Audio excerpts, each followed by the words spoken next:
Good morning, Facebook. How are you? All right, we're going to try a couple things today because number one, I'm outside and it's cold. It's 31 degrees out here. My hand is already shaking. I should have just went inside. I think that's just leaves down there that I can hear. And darn it. And anyway, I'm struggling with this. I need to get a better little iPod for the days that I have different pages of notes that I want to talk about. But anyway, first and foremost, I want to thank you guys so much. The Chemo Care Packs, we are up to having 9 sponsored. So again, if you're interested in sponsoring any kind of monetary amount to go towards the Chemo Care Packs, I would greatly appreciate it. My team, I didn't get to participate in this last year because I didn't really do much with Modere until Black Friday, and my team did over 1,000 Chemo Care Packs. Just the team, not the company. I'd love to hear how many the company did, but just our team did over 1,000 Chemo Care Packs. So anyway, I am up to 9 personally being sponsored, so if you guys are interested in that, let me know. Like I said, it is 31 degrees out here. It's cold, and I should have grabbed a jacket, or I should be inside. Anyway, so let's talk. Okay, so my number 3 strength is consistency. And I know most of you, that's not going to surprise you, anybody that knows me. But first I want to start out with what I originally thought. I'm like, oh yeah, I know this one. This is me. And so I'm going to tell you what I thought consistency was, and then how I've learned some of the other things that consistency is. So anyway, you know, of course I thought, and one of the things that one of our leaders talks about all the time is be as consistent as church. And if you don't know what that means, that is, you know, every Sunday, no matter what town you're in, there's going to be some kind of church happening. There's probably a Baptist church and a Episcopal church and a, you know, Methodist church and a LDS church, but there's always church going on, right? And people just know that. You just know that on Sunday mornings there's church. So be as consistent as church. Show up. And then I also thought, you know, so like people in my business, I tell them, you know, ask them if they're ready for to join the business, for the opportunity or for this product. And sometimes they tell me, no, they're not ready. And the first thing I tell them, it's okay, I'll be here, right? If you're ready in a month or you're ready in 6 months or a year, I'll be here. So consistency, I'll be here for you. You know, I want to be the one that when you think of, you know, collagen, or you think of weight loss, or you think of a business opportunity, consistency, I'm here. I'm the one that you think of. So those are all the things that I was thinking consistency means. But let me tell you some of the things I learned. And it's completely right up my alley. I agree with everything that I have read on this. So number one thing that cracked me up, I wrote down this morning, was equality. I picked that one up. I hadn't really picked that up. I need to try to sit this down because my hand is shaking. I hadn't really picked up where it talked about equality. But the funny thing is where do I live? I live in Wyoming, which is the equality state. Yeah, this is not going to work. We'll try. Maybe that'll help me. Sorry, it's cold. I need a better deal. That's not gonna work, is it? Oh well, maybe that'll help my hand not shake so much. Oops, sorry. The concrete is not even. Anyway, so yeah, equality, and I live in the equality state. That's funny. They talk about, well, I'll get into a couple of the others, but number 1, balance is important. We talked about that yesterday. But consistency as far as consistent across the board. So I've talked about this before. I truly believe treating the janitor the same way I treat the CEO. That's part of consistency. That's, you know, everyone is equal. Again, equality. But it's also, you know, everyone follows the rules. I've said all the time, and I say it at work all the time, I don't mind following rules as long as we all have to follow them, right? You know, do you like the, oh, except for her, or oh, but not him? You know, I'll be honest, when I first started here at the county, I remember I kind of got talked to a couple times because I tried to make everybody follow the same rules, and they would say, oh, that's so-and-so, you know, or people would ask me, don't you know who I am? No, I don't, and personally I don't care. If the rule to get a title is this, that's the same rule for you as it is for me. You know, I get sick and tired of the you know, the celebrities, they get themselves off or whatever because of who they are.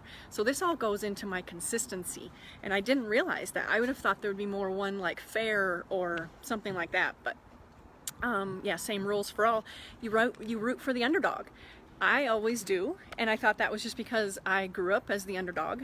I've always had to kind of fight for things, and you know, nothing ever came easy or handed to me. And so I just thought that was part of, and maybe that's what part of you know, my consistency strength has been my growing up. But you know, again, like I said yesterday, these are all things that you just think, yeah, this is me.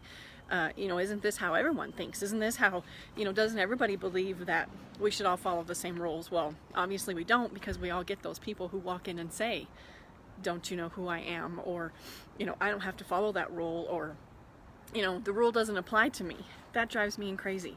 I get mad when others take credit for someone else's work. That happens here at the county a lot, and that irks me. You know, and that's one thing that I've tried, you guys have known. I get real frustrated if I want to tell you guys something that I'm learning and I can't remember who specifically told it to me. I believe in giving credit where credit's due. You know, I'm not going to take credit for an idea that wasn't mine, you know, and so when they're talking about being a leader and how this strength can really benefit you as a leader, is you want to make sure your team gets credit, right? So if, you know, if I've got this team and someone came to me and said, hey, how about we do this, and it's an incredible idea, I'm not going to pass it off to the rest of the team that I came up with it. Heck no, I want you to know that Susie came up with it, you know, and everyone congratulate Susie. To me, that's just, you know, part of, to me, it's just, and it's so funny. So to me, you know, this is kind of common knowledge, but I'm realizing it's not. It just depends upon what our strengths are. Surprises are not my favorite. I'm trying to get better at this. Even little things like at home or whatever, or birthdays or whatever, I like knowing what's coming. I'm not a big surprise person. My whole family can tell you that. Again, another great strength as far as a leader is people with consistency are dependable. Just like I did speak about what I think. Like, I'm going to be that girl for you. I'm going to be there. You're going to know I'm there. That's being consistent. You know I'm going to show up. You know you can count on me. Obviously dependable. And then this one, I actually highlighted this sentence because this really spoke to me this morning. You probably have a reputation for doing what needs to be done on time and in accordance with established rules and processes. Okay, you guys, go ahead and put it out there. You know that's me. Go ahead and put in the comments. Yeah, that sounds like you. Of course it does. Oh, I talked a lot about, okay, so do you guys ever think about if you win the lottery, what will you do with your money? You know, I used to think, oh, I don't want to, Dave thinks of these kinds of things all the time. He's got a whole list of stuff he wants. I'd always been taught not to want. So I don't have that list. I don't have that, you know, oh, if I won, this is what I would do. But he's been working with me and helping me. And the more and more I think about it, you know, of course, the very first thing would be pay off debt, take care of your family, right? But after that, like after the first initial, what would you do? Put it down in the comments. What would you do if you won this huge lottery? One of the things that I would do would be to create some kind of scholarship for underprivileged kids. Underprivileged, it doesn't have to be just girls, but I definitely want to help girls. You know, I went to college and I love to learn. You can see I'm always, you know, trying to better myself. But I couldn't make it on my own. I was trying to put myself through, yes, travel the world, Krista. I love to travel and I really do want to travel. But I was trying to put myself through and I was having to work so much that I wasn't getting my studies done, and then all these other things happened, and so I didn't finish. And so that has always been something that bothers me. You know, if you want to learn and you want to go, and you want to better yourself, you know, I want that for you. I was that student, you know, I didn't just pop into class and, you know, half-ass things. Nothing, I don't think anything I do half-ass. So I wasn't that way in school either. I gave it my all, and I was very frustrated, very frustrated when I made the decision to go ahead and back out. You know, of course, the plan is always, oh, to go back. I was actually engaged to a guy. We were both in the nursing program. He was getting family help, so it was like, oh, you know, I'll go ahead and quit. I've got to work. I've got to put myself through, so we'll have you finish, and then, you know, I'll go back. Well, I couldn't put up with him long enough to deal with that. As soon as he passed his boards, because his dad had told me, don't, you know, we've been on again, off again. Oh my gosh, so many stories with this guy. I call him the linesman. You know, he always had the right line to get back in, but, and he was a great guy. It just wasn't the great guy for me. He was not the right guy for me. But I remember his dad telling me, just wait till he takes his boards, and then, you know, you can go ahead and break up with him. So the minute he walked out of those boards into his car, I just let him know that for the final time I couldn't take it anymore. It was over. And as much as I knew what I was giving up as far as my schooling, you know, I should have went back. So many other things happened. I met David, moved to Colorado. So anyway, life takes you down the path it takes you down, right? But I feel like, you know, I've come so far since then, but I know that that's still a passion of mine. I know that that's why I have worked so hard to make sure that, you know, I told my girls, if you will go to school and do what you're supposed to, you know, if you go and be that kid that screws off and, you know, I went to school with multiple of them. Their parents were paying for everything, so they didn't have any skin in the game, right? And so they didn't do what they were supposed to. So I've told mine, if you will go and do what you're supposed to do, we'll make sure, you know, that you're able to finish. And we are trying our very best to make sure that they get at least a bachelor's degree with no debt. You know, we'll take that on.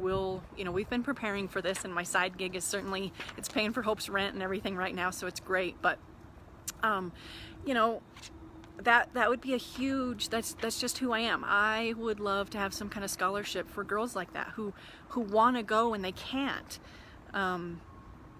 Yes. Oh yeah, I want to go to Europe. I want to go to Australia. Yes. Boy, Amanda, you have some good ones there. I would definitely help my family in a heartbeat.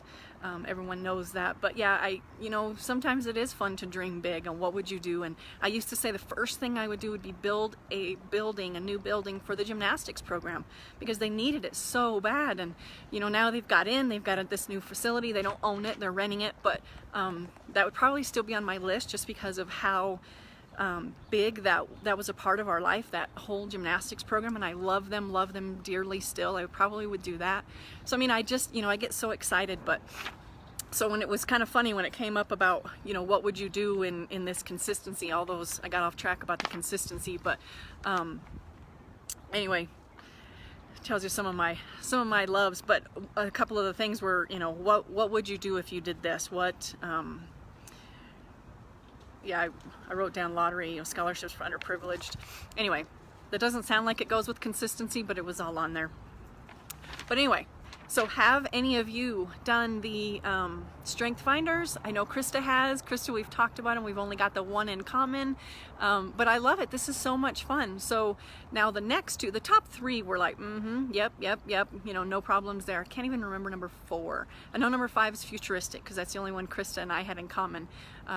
I'll have to look back and try to figure out, because I already started doing research on it, and now I can't even remember what it was. But anyway, great deal of learning happening over here. Like I said, if you're interested in helping out with the chemo care packs, please let me know. As always, if you guys get value from this, let me know. I love sharing these kinds of things with you. Let me know if you're enjoying them. I usually hear messages outside of this group.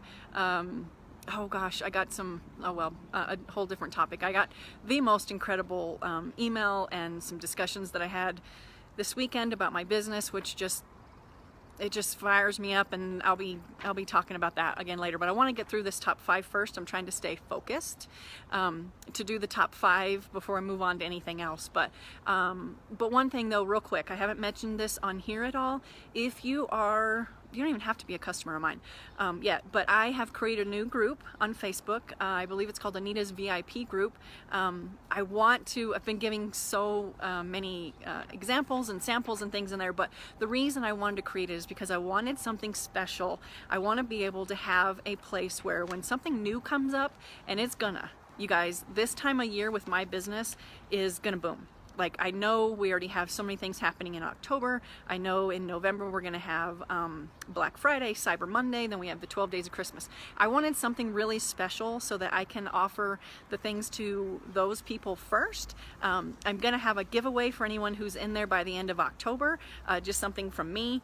And I don't even know what all the companies got. I know there's more things in the works, but I just wanted it to be something special that, you know, you can share stories in there. Sometimes people don't feel comfortable, you know, putting it all out there on Facebook, or even in our particular groups on Facebook, because my company's got their own pages. But so I wanted it to be a place that it's fun, and it's filled with prizes and just adventures, you know, different things like that. So if you're interested in that, just let me know and I'll get you more information. But I am going inside. I can tell my fingers are froze and my nose is running. So I hope you guys have a fantastic Tuesday, and I hope you're looking forward to tomorrow, to number 4, because I can't even remember what number 4 is.